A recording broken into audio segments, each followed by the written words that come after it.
નમસ્કાર ધોરણ 7ના વાલા વિદ્યાર્થી મિત્રો, કેમ છો બધા? મજામાં જ હશો? કેમ કે તમે તમારી પોતાની જ યુટ્યુબ ચેનલ એટલે કે ઓશિયન ઓફ નોલેજની અંદર અભ્યાસ કરી રહ્યા છો. આજે આપણે તમારા સામાજિક વિજ્ઞાન વિષયના એકમ નંબર 1 રાજપૂત યુગ, નવા શાસકો અને રાજ્યો, જેમનું અલંકાર પબ્લિકેશનની સ્વાધ્યાય પોથી જે છે, આ સ્વાધ્યાય પોથીનું સંપૂર્ણ સોલ્યુશન આ વિડીયો લેક્ચરની અંદર છે એ આપણે જોવાના છે. પ્રશ્ન ક્રમ 1 આપેલું છે. નીચેના પ્રશ્નોના જવાબ માટે યોગ્ય વિકલ્પ પસંદ કરી તેનો ક્રમ બોક્સમાં લખવાનું છે. એમાં પહેલો પ્રશ્ન છે, કોના અવસાન બાદ ઉત્તર ભારતમાં નાના નાના રાજ્યો સ્વતંત્ર થયા? તો ઓપ્શન આવશે ઓપ્શન ડી હર્ષવર્ધનના. ત્યારબાદ બીજો પ્રશ્ન છે, ભારતમાં કઈ સદીના અંતમાં સામંતશાહી શક્તિનો ઉદય થયો? તો એમની અંદર આવશે ઓપ્શન બી 7મી. ત્યારબાદ પ્રશ્ન ક્રમ 3 છે, ગઢવાલ રાજ્યના સ્થાપક કોણ હતા? તો એમની અંદર આવશે ચંદ્રદેવ. પ્રશ્ન ક્રમ 4, બુંદેલખંડનું રાજ્ય પાછળથી કયા નામે ઓળખાતું? તો જેમની અંદર આવશે ઓપ્શન સી જેજાગભુક્તિ. પ્રશ્ન ક્રમ 5 છે, કયા રાજ્યએ ધારાનગરીમાં એક મહાન મહાશાળાની સ્થાપના કરી હતી? તો રાજા ભોજ. પ્રશ્ન ક્રમ 6 છે, માળવાના પરમાર વંશના શાસકોમાં નીચેનામાંથી કોનો સમાવેશ થતો નથી? તો એમની અંદર આવશે કુમાર પાળ. પ્રશ્ન ક્રમ 7, અજય રાજ્ય શાંકભરીએ કયા નગરની સ્થાપના કરી હતી? એમની અંદર આવશે અજય મેરુ. પ્રશ્ન ક્રમ 8, ચૌહાણ વંશનો સૌથી શક્તિશાળી રાજા કોણ હતો? તો પૃથ્વીરાજ. પ્રશ્ન ક્રમ 9, કયા શાસકોના શાસનકાળને ગુજરાતનો રાજપૂત શાસનનો સુવર્ણ યુગ ગણવામાં આવે છે? સોલંકી. પ્રશ્ન ક્રમ 10, રાણીની વાવ કયા વંશના શાસનકાળમાં બનાવવામાં આવેલી હતી? ઓપ્શન સી સોલંકી વંશના. પ્રશ્ન ક્રમ 11, 8મી સદીમાં બંગાળમાં કયા વંશનું શાસન હતું? તો પાલ વંશનું. પ્રશ્ન ક્રમ 12, ગોવિંદ ત્રીજો કયા વંશનો શક્તિશાળી રાજા હતો? રાષ્ટ્રકૂટ. પ્રશ્ન ક્રમ 13, ચાલુક્ય વંશનો પ્રથમ શાસક કોણ? ચાલુક્ય વંશનો પ્રથમ શાસક જયસિંહ. પ્રશ્ન ક્રમ 14, 7મી સદીના ઉત્તરાધીશ 12મી સદીના અંત સુધીનો સમયગાળો કયા યુગ તરીકે ઓળખવામાં આવે? તો એમને કહેવાશે રાજપૂત યુગ. પ્રશ્ન ક્રમ 15, ચંદેલોના મુખ્ય નગરોમાં કયા નગરનો સમાવેશ થતો નથી? એમની અંદર આવશે અવંતી. પ્રશ્ન ક્રમ 16, નીચેનામાંથી કોનો સમાવેશ સોલંકી વંશના શાસકોમાં થતો નથી? તો વિસળદેવ. પ્રશ્ન ક્રમ 17, નીચેનામાંથી કયા રાજ્ય વંશ અને શાસકોની કોઈ જોડ ખોટી છે? તો સોલવંત, સેતુંગવન. પ્રશ્ન ક્રમ 18, રાજપૂત યુગમાં દરિયા પારના વેપાર માટે ગુજરાતના કયા બંદરો જાણીતા હતા? તો ખંભાત અને ભરૂચ. પ્રશ્ન નંબર 2 છે, યોગ્ય શબ્દ વડે ખાલી જગ્યા પૂરવાની છે. એમાં પહેલું છે, ખાલી જગ્યાના અવસાન બાદ દક્ષિણ ભારતમાં સ્વતંત્ર રાજ્ય સ્થપાયા. તો પુલકેશી બીજાના અવસાન બાદ. પ્રશ્ન ક્રમ 2, ખાલી જગ્યા દુશ્મને પીઠ બતાવવા કરતા મૃત્યુ પસંદ કરતા હતા રાજપૂતો. પ્રશ્ન ક્રમ 3, ખજુરાહોના ભવ્ય મંદિરનું નિર્માણ ખાલી જગ્યા વંશના શાસકોએ કરાવ્યું. ચંદેલ વંશના આવશે. પ્રશ્ન ક્રમ 4, ઈસવીસન 820માં કૃષ્ણરાજે પરમાર વંશની સ્થાપના કરી. કોને કરી હતી? કૃષ્ણરાજે. પ્રશ્ન 5, અજયરાજ શાંકભરીએ સ્થપાયેલું અજમેર નગર પછીથી ખાલી જગ્યા નામે ઓળખાતું? અજમેરથી ઓળખાતું. પ્રશ્ન ક્રમ 6, વનરાજ ચાવડાએ પોતાના બાળ મિત્ર ખાલી જગ્યાના નામ ઉપરથી નવીન નગરનું નામ અણહિલવાડ પાટણ રાખ્યું. તેમાં આવશે અણહિલ ભરવાડ. પ્રશ્ન ક્રમ 7, પાલ વંશના સ્થાપક ખાલી જગ્યા નામના રાજાએ કરી હતી? તો ગોપાલ નામના રાજાએ. પ્રશ્ન ક્રમ 8, પુલકેશી પહેલાએ ખાલી જગ્યાને ચાલુક્ય વંશની રાજધાની બતાવી હતી? તો વાતાપી. પ્રશ્ન ક્રમ 9, પલ્લવ વંશની સ્થાપના ખાલી જગ્યાએ કરી હતી? બપદેવે. પ્રશ્ન ક્રમ 10, કાશ્મીરના રાજા ખાલી જગ્યાની બ્રાહ્મણોની સભાએ પસંદગી કરી હતી? યશસ્વી. ત્યારબાદ પ્રશ્ન ક્રમ 3 છે, નીચે આપેલા વિધાનો સાચા અને ખોટાની નિશાની કરવાની છે બોક્સ સામે. તો જોઈએ એમાં પહેલું આપેલું છે, રાજપૂતો આપેલા વચનો પ્રાણના ભોગે કોણ પાતળા? તો આ વિધાન કેવું છે? વિધાન સાચું છે. બીજો પ્રશ્ન, રાજપૂતોએ ભારત દેશના ક્યારેય વિદેશી આક્રમણથી બચાવ્યા ન હતા. વિધાન ખોટું છે. ત્રીજું, ચંદેલોએ બુંદેલખંડમાં મહાન ધાર્મિક મકાનો અને જળાશયો બંધાવ્યા હતા. વિધાન કેવું છે? સાચું છે. પ્રશ્ન 4 છે, રાજા ભોજની ખ્યાતિ ભારતના એક આદર્શ લોકપ્રિય રાજા તરીકે હતી. આ પણ વિધાન સાચું છે. પ્રશ્ન 5 છે, સોહાણ કે શાહમાન વંશના અનેક રાજપૂત સરદારો દક્ષિણ ભારતમાં રાજ કરતા હતા. વિધાન કેવું છે? ખોટું છે. પ્રશ્ન ક્રમ છે, ગુજરાતના સૌરાષ્ટ્ર અને કચ્છમાં સાવડા વંશના શાસકો હતા. આ વિધાન સાચું છે. પ્રશ્ન ક્રમ 7, કુમારપાળે પોતાના રાજ્યમાં પશુવધનો ફેલાવો કર્યો હતો. વિધાન કેવું છે? ખોટું છે. ત્યારબાદ પ્રશ્ન ક્રમ 8 છે, દિલ્હીના સુલતાનો ગુજરાતમાં નાજીમો એટલે કે સુબોની નિમણૂક કરતા હતા. વિધાન સાચું છે. પ્રશ્ન ક્રમ 9, વાતાપી અને વેગીની જેમ કલ્યાણીમાં પણ ચાલુક્ય વંશની એક શાખા હતી. વિધાન સાચું છે. અને પ્રશ્ન ક્રમ 10, પાંડ્યોનું રાજ્ય મોટું હતું પણ વેપારનું મથક નાનું હતું. આ કેવું છે વિધાન? આ વિધાન ખોટું છે. આગળ પ્રશ્ન ક્રમ 4 છે, યોગ્ય જોડકા જોડો અ અને બ. બરાબર, એમાં પહેલું આપ્યું સેન વંશ, તો એમની સામે આવશે ઓપ્શન સી, વિજય સેન પ્રથમ. બીજું આપ્યું સોલંકી વંશ, તો સોલંકી વંશની સામે આવશે કુમાર પાળ. ત્રીજું આપ્યું છે પાલ વંશ, તો એમની સામે આવશે ગોપાલ. ત્યારબાદ ચોથું આપ્યું રાષ્ટ્રકૂટ વંશ, તો એમની સામે આવશે ગોવિંદ ત્રીજો. અને પલ્લ વંશ, તો એની સામે આવશે નરસિંહ વર્મા બીજો. ત્યારબાદ પ્રશ્ન ક્રમ 5 છે, નીચેના પ્રશ્નોના 1-2 વાક્યોમાં જવાબ આપવાના છે. એમાં પહેલો પ્રશ્ન છે, 7મી સદીના ઉત્તરાર્ધથી 12મી સદીના અંત સુધીના સમયગાળાને કયા યુગ તરીકે ઓળખવામાં આવે છે? 7મી સદીના ઉત્તરાર્ધથી 12મી સદીના અંત સુધીના સમયગાળાને રાજપૂત યુગ તરીકે ઓળખવામાં આવે. ચંદ્રદેવે કનોજ સિવાય બીજી કઈ રાજધાની બનાવી? તો ચંદ્રદેવે કનોજ સિવાય કાશીને પણ બીજી રાજધાની બનાવી હતી. કોને? તો કે કાશીને. ત્રીજું, ગોવિંદચંદ્રએ કોના આક્રમણને અટકાવ્યું? ગોવિંદચંદ્રએ ગજનીના આક્રમણને અટકાવ્યું. ત્યારબાદ ચોથું, બુલેન્દખંડના ચંદેલોમાં કયા કયા મહાન શાસકો થઈ ગયા?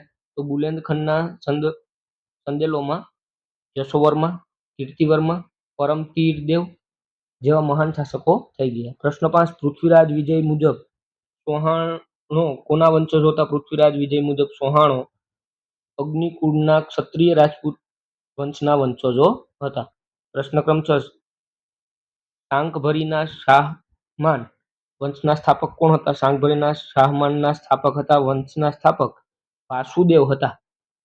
પ્રશ્ન ક્રમ 7, ચૌહાણ વંશના શાસકો આરંભમાં ક્યાં શાસન કરતા હતા? ચૌહાણ વંશના શાસકો ગુજરાત અને રાજસ્થાનના વિવિધ ભાગો ઉપરાંત એમના એક શાખા સાંભાર નામના સ્થળે શાસન કરતા હતા.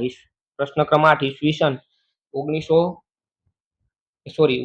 1191માં પૃથ્વીરાજ ચૌહાણ તરાઈના મેદાનમાં કોને સજ્જડ હાર આપી હતી? ઈસવીસન 1191માં પૃથ્વીરાજ ચૌહાણે તરાઈના મેદાનમાં શિહાબુદ્દીન ધોરીને સજ્જડ હાર આપી હતી. પ્રશ્ન 9, સોલંકી વંશના કયા કયા શક્તિશાળી શાસકો હતા? સોલંકી વંશના મૂળરાજ ભીમદેવ પ્રથમ, સિદ્ધરાજ જયસિંહ, કુમારપાળ, ભીમદેવ બીજો વગેરે શક્તિશાળી શાસકો હતા. પ્રશ્ન ક્રમ 10 છે, અણહિલવાડ પાટણની સ્થાપના કોણે કરી હતી? ઈસવીસન 756માં સરસ્વતી નદી કિનારે વનરાજ ચાવડાએ અણહિલવાડ પાટણની સ્થાપના કરી હતી.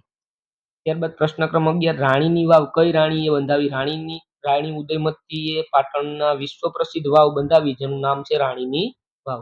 પ્રશ્ન ક્રમ 12, વાઘેલા વંશનો છેલ્લો શાસક કોણ? વાઘેલા વંશનો છેલ્લો શાસક છે કદીવ. પ્રશ્ન ક્રમ 13, ગુજરાતનો પ્રથમ સુલતાન કોણ હતો? ગુજરાતનો પ્રથમ સુલતાન જફર ખાન. પ્રશ્ન ક્રમ 14, સિદ્ધરાજ જયસિંહે કોની પાસે કયા ગ્રંથની રચના કરાવી? તો સિદ્ધરાજ જયસિંહે હેમચંદ્રાચાર્યજી પાસે સિદ્ધ હેમ શબ્દાનુશાસન નામના સમૃદ્ધ ગ્રંથની રચના કરાવી. પ્રશ્ન ક્રમ 15, દક્ષિણ ભારતના મુખ્ય રાજ્યવંશોના નામ. દક્ષિણ ભારતના મુખ્ય રાજ્યવંશોના નામ ચાલુક્ય, રાષ્ટ્રકૂટ, પલ્લવ, ચોલ, પાંડ્ય, ચેર. પ્રશ્ન ક્રમ 16. વેગીમાં ચાલુક્ય વંશની સ્થાપના કોણે કરાવી? વેગીમાં ચાલુક્ય વંશની સ્થાપના વિષ્ણુવર્ધને કરી. પ્રશ્ન ક્રમ 17. યાદવ વંશના રાજ્યમાં કોનો સમાવેશ થાય? યાદવ વંશના રાજ્યમાં બે રાજ્યનો સમાવેશ થાય. એમાં પહેલું છે દેવગીરી અને બીજું દ્વાર સમૃદ્ધ. પ્રશ્ન ક્રમ 18. શેર રાજ્યનું બીજું નામ જણાવો. તો શેર રાજ્યનું બીજું નામ છે કેરળ અથવા તો મલયાલમ. પ્રશ્ન ક્રમ 19. રાજપૂત યુગમાં મંત્રીઓના કયા બે પ્રકાર હતા? તો રાજપૂત યુગમાં મંત્રીઓના બે પ્રકારો છે, આત્મીય અને છસ્સીલ. પ્રશ્ન ક્રમ 20 છે રાજપૂત યુગમાં જમીન પરનો કર કયા નામે ઓળખાતો? રાજપૂત યુગમાં જમીન પરનો કર છે જે ભાગ નામે ઓળખાતો. પ્રશ્ન ક્રમ 21. રાજપૂત યુગમાં દરિયાપારના વેપાર માટે ગુજરાતના કયા બંદરો જાણીતા હતા? દરિયાપારના વેપાર માટે ગુજરાતના સ્તંભતીર્થ એટલે કે ખંભાત અને ભૃગુ કચ્છ એટલે કે ભરૂચ જાણીતા હતા. પ્રશ્ન ક્રમ 22. આશરે કેટલા વર્ષ સુધી રાજપૂતોએ ભારતને વિદેશી આક્રમણથી બચાવ્યા? આશરે 500 વર્ષ સુધી રાજપૂતોએ ભારતને વિદેશી આક્રમણથી બચાવ્યો. મધ્યયુગ કોને કહેવાય? તો 7મી સદીના અંતમાં દેશમાં અનેક રાજપૂત રાજ્યવંશોનો ઉદય થયો. આ સમયને મધ્યયુગ કહેવાય. પ્રશ્ન ક્રમ 24. પ્રાચીન સમયથી માળવાનો પ્રદેશ કયા રાજ્ય તરીકે જાણીતો? તો માળવાનો પ્રદેશ પ્રાચીન કાળથી અવંતી અથવા તો ઉજ્જૈનીના રાજ્ય તરીકે જાણીતો હતો. પ્રશ્ન ક્રમ 25 છે પરમાર વંશના શાસકોના નામ લખો. પરમાર વંશના શાસકોના નામ સિયક, મુંજ અને ભોજ. પ્રશ્ન ક્રમ 26. સિદ્ધરાજ જયસિંહની રાજ્યકુંવરીના લગ્ન કોની સાથે થયા હતા? સિદ્ધરાજ જયસિંહની રાજ્યકુંવરીના લગ્ન સોહાણ વંશના અણોરાજ સાથે થયા. પ્રશ્ન ક્રમ 27. હેમચંદ્રાચાર્યજીએ રાજકુમારપાળ વિશે કયો ગ્રંથ લખ્યો? હેમચંદ્રાચાર્યજીએ રાજકુમારપાળ વિશે કુમારપાળ ચરિત્ર ગ્રંથ લખ્યો. પ્રશ્ન ક્રમ 21. વાઘેલા વંશના શાસકોના નામ લખો. વાઘેલા વંશના વીરધવલ, વિસળદેવ, અર્જુનદેવ, સારંગદેવ જેવા શાસકો હતા. પ્રશ્ન ક્રમ 29. બલ્લાલ સેને કયા ગ્રંથો રચ્યા હતા? તો બલ્લાલ સેને દાનસાગર અને અવૃત્તસાગર નામના ગ્રંથોની રચના કરી. પ્રશ્ન ક્રમ 30. ચાલુક્ય વંશના શાસકોના નામ જણાવો. ચાલુક્ય વંશના શાસકો છે એમાં કીર્તિવર્મા, પુલકેશી પ્રથમ, પુલકેશી બીજો જેવા મહાન શાસકો થઈ ગયા. ત્યારબાદ છઠ્ઠું છે યોગ્ય કારણ આપો. જેમાં પહેલું તરાઈની લડાઈ ભારતીય ઇતિહાસમાં સીમાચિહ્ન રૂપ ગણાય છે. કારણ કે તો ઈસવીસન 1191માં થાણેશ્વર અને કરનાલ વચ્ચે આવેલા તરાઈના મેદાનમાં શિહાબુદ્દીન ઘોરીએ પૃથ્વીરાજ ચૌહાણને સજ્જડ હાર આપી હતી. ત્યાર પછી ઈસવીસન 1192માં પૃથ્વીરાજ ચૌહાણની હાર થઈ અને દિલ્હીના તખ્તા પર મુસ્લિમ સત્તાનો ઉદય થયો. આથી તરાઈની લડાઈ ભારતની ઇતિહાસમાં સીમાચિહ્ન રૂપ ગણાય છે. ત્યારબાદ પ્રશ્ન ક્રમ બીજો છે મોહમ્મદ ગજનવીએ સોમનાથ પર ચડાઈ કરી અઢળક સંપત્તિ લૂંટી હતી. કારણ કે તો કે મોહમ્મદ ગજનીએ ચડાઈનું મુખ્ય કારણ ભારતની અઢળક સંપત્તિ જ હતી. તે એક ચડાઈ પછી બીજી ચડાઈ કરતો હતો અને દરેક વખતે વધુ તાકાતવાર થઈને ભારત ઉપર ચડી આવતો હતો. આ સમયે ભારતના શાસકો એક થઈને શક્તિશાળી સેનાના બનાવી શક્યા. પરિણામે ઈસવીસન 1025માં તેણે સોમનાથ પર ચડાઈ કરીને અઢળક સંપત્તિ લૂંટી લીધી. ત્યારબાદ પ્રશ્ન ક્રમ 7 છે નીચેના પ્રશ્ન 3-4 વાક્યમાં ઉત્તર આપવાના છે. એમાં પહેલું છે ભારતની રાજપૂતાણીઓની વીરતા વિશે લખો. તો અહીંયા તમને લખીને આપેલું છે રાજપૂતાણીઓ શાસ્ત્ર અને શસ્ત્રોનો અભ્યાસ કરતી હતી. ભારતની રાજપૂતાણીઓ વીરત્વ માટે વિખ્યાત હતી. પુત્ર અને પતિઓ હસતા મુખે યુદ્ધમાં વિદાય આપી હતી. બરાબર, આ દરેક તમારે અહીંયા વિડીયો પોઝ કરી અને લખી લેવાનું છે. ત્યારબાદ બીજું છે ઉત્તર ભારતના મુખ્ય રાજ્યવંશોના નામ. ઉત્તર ભારતના મુખ્ય રાજ્યવંશોના નામ ચંદેલ વંશ, પરમાર વંશ, સોલંકી વંશ, ચૌહાણ વંશ, ગોહિલ વંશ આ દરેક હતા. ત્રીજું છે બુંદેલખંડના ચંદેલો વિશે ટૂંકમાં જણાવો. તો એમના વિશે અહીંયા ટૂંકમાં જણાવેલું છે. તમે એમના સ્ક્રીનશોટ લઈ શકશો અથવા તો વિડીયો પોઝ કરીને લખી પણ શકશો. પ્રશ્ન ક્રમ 4 છે રાજમાતા મિનળ દેવીએ પ્રજા કલ્યાણના કયા કયા કાર્યો કર્યા હતા? તો સિદ્ધરાજ જયસિંહની માતા મિનળ દેવી આદર્શ રાજ્ય માતા હતા. તેમણે પ્રજાને ન્યાય આપવા માટે અનેક કાર્યો હાથ ધર્યા હતા. તેમણે સોમનાથમાં ઉઘરાવતો યાત્રાળુઓ વેરો, સોમનાથમાં જે યાત્રાળુ આવે એમાં ઉઘરાવાતો યાત્રાળુ વેરો છે એ પણ કોઈને બંધ કરાવ્યો હતો? તો મિનળ દેવી. ધોળકામાં મલાલ તળાવનું નિર્માણ પણ મિનળ દેવીએ કરાવ્યું હતું. સિદ્ધરાજ જયસિંહ વિશે ટૂંક નોંધ લખો. તો સિદ્ધરાજ જયસિંહ હેમચંદ્રાચાર્યજી પાસે હેમ શબ્દનું શાસન નામના ગ્રંથની રચના કરાવી હતી અને આ ગ્રંથની નગરમાં હાથી ઉપર શોભાયાત્રા કાઢી હતી. ત્યારે પાટણનો આ રાજા આમ પ્રજાની સાથે ચાલ્યો હતો. પ્રશ્ન ક્રમ 6 છે. કુમારપાળે પોતાના રાજ્યમાં કોની પ્રેરણાથી કયા કયા સુધારાઓ કર્યા? તો એમને જે સુધારા કર્યા છે તે અહીં આપેલા છે. તમારે એ પ્રશ્ન વિડીયો પોઝ કરીને લખી લેવાનો છે અથવા તો એ જોઈ લેવાનું છે. પ્રશ્ન ક્રમ 8 છે. નીચેના પ્રશ્નોના મુદ્દાસર ઉત્તર આપો. એમાં પહેલો પ્રશ્ન આપ્યો છે બાળકો, માળવાના પરમાર વંશ વિશે જણાવો. તો અહીંયા તમને સંપૂર્ણ માહિતી માળવાના પરમાર વંશ વિશે આપી દીધી છે. તમારે એમને વિડીયો પોઝ કરી અને લખી લેવાનું છે અથવા તો એમનો સ્ક્રીનશોટ લેવો હોય તો પણ તમે લઈ શકશો. એમાં બીજો પ્રશ્ન આપ્યો, ચૌહાણ વંશના શાસકો વિશે જણાવો. તો ચૌહાણ વંશના શાસકો વિશે પણ અહીંયા જણાવેલું છે. તમે એને સ્ક્રીનશોટ લઈ શકશો અથવા તો આ વિડીયોને સ્ટોપ કરી અને તમે એ લખી શકશો. ત્યારબાદ ત્રીજો પ્રશ્ન છે, વાઘેલા વંશના શાસકો વિશે જણાવો. તો એમનું પણ અહીંયા સોલ્યુશન તમને બાળકો આપેલું છે. તમે જરા જોઈ લેજો, વિડીયો પોસ્ટ કરી અને લખી શકશો. ચાલુક્ય વંશના શાસકો વિશે જણાવો. તો ચાલુક્ય વંશના શાસકો વિશે પણ તમને બાળકો અહીંયા વિસ્તૃતમાં મેં તમને માહિતી આપેલી છે. તમારે જરા એને જોઈ લેવાનું છે. વિડીયોને પોઝ કરી સ્ટોપ કરી અને તમારે લખી લેવાનું છે. ત્યારબાદ પ્રશ્ન ક્રમ 9 છે. ટૂંક નોંધ લખો. રાજપૂતોના ગુણો. તો રાજપૂતોના ગુણો વિશે ટૂંક નોંધ અહીંયા આપેલી છે. રાજપૂતોએ હિન્દુ સંસ્કૃતિને પ્રજ્વલિત રાખી. બરાબર, હિન્દુ સંસ્કૃતિ જે છે આપણી એને પ્રજ્વલિત કોને રાખી? તો રાજપૂતો બહાદુર હતા, એટલા જ ટેકીલા હતા. રાજપૂતો આપેલા વચનો પ્રમાણેના ભોગે પણ પાડતા હતા. બરાબર, દરેક સંપૂર્ણ એટલે સંપૂર્ણ સોલ્યુશન અહીંયા આપેલું છે. તમારે એમને જોઈ લેવાનું છે અથવા તો વિડીયો પોઝ કરીને લખી લેવાનું છે. રાજપૂત યુગની શાસન વ્યવસ્થા. રાજપૂત યુગમાં કેવી શાસન વ્યવસ્થા હતી એ પણ અહીંયા તમને સોલ્યુશન મેં કરીને આપેલું છે. તમે જરા એને વિડીયો પોઝ કરી અને લખી શકશો. ત્યારબાદ ત્રીજું છે, રાજપૂત યુગના વેપાર વાણિજ્ય. એ રાજપૂત યુગ છે એ કેવી રીતના વેપાર વાણિજ્ય કરતા તેમનું પણ અહીંયા મેં સોલ્યુશન તમને આપી દીધું છે. તમે વિડીયો પોઝ કરીને લખી શકશો, એમનો સ્ક્રીનશોટ પણ લઈ શકશો. ત્યારબાદ પ્રશ્ન ક્રમ છે, ભારત પર વિદેશી આક્રમણો. ભારત પર જે વિદેશી આક્રમણો થયા તો 18મી થી 12મી સદી સુધી દરમિયાન ભારતમાં મુસ્લિમ આક્રમકો થયા. ભારતના ઉત્તર પશ્ચિમ ભાગ પર મુહમ્મદ ઇબન કાસિમે આક્રમણ કર્યું હતું. વાયવ્ય ખીણમાંથી સબુકતેગીનના લશ્કરે આક્રમણ કર્યું હતું. ત્યાર પછીથી ગજનીના સુલતાન મહંત ગજનીએ ઈસવીસન 1000 થી 1026ના સમયગાળામાં ભારત ઉપર એક પછી એક ચડાઈ કરી. ઈસવીસન 1025માં સોમનાથ પર ચડાઈ કરી અઢળક સંપત્તિ લૂંટી લીધી હતી. 12મી સદીમાં અંતમાં શિહાબુદ્દીન ચૌધરીએ આક્રમણ કર્યું. તરાઈના મેદાનમાં પૃથ્વીરાજ ચૌહાણને હાર આપી દિલ્હીમાં સત્તા સ્થાપી હતી. બરાબર, ત્યારબાદ પ્રેક્ટિસ માટેનું છે.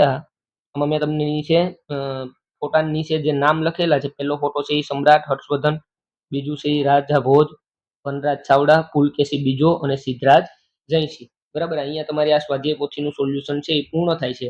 આશા છે કે તમને અમારો વિડીયો પસંદ આવતો હશે. તો વિડીયોને લાઈક કરો, તમારા વિદ્યાર્થી મિત્ર સુધી શેર કરો અને અમારી ચેનલને અચૂકથી સબસ્ક્રાઇબ કરો જેથી તમને આવા જ ઇન્ફોર્મેટિવ વિડીયો સૌપ્રથમ મળતા રહે. થેન્ક યુ બાળકો.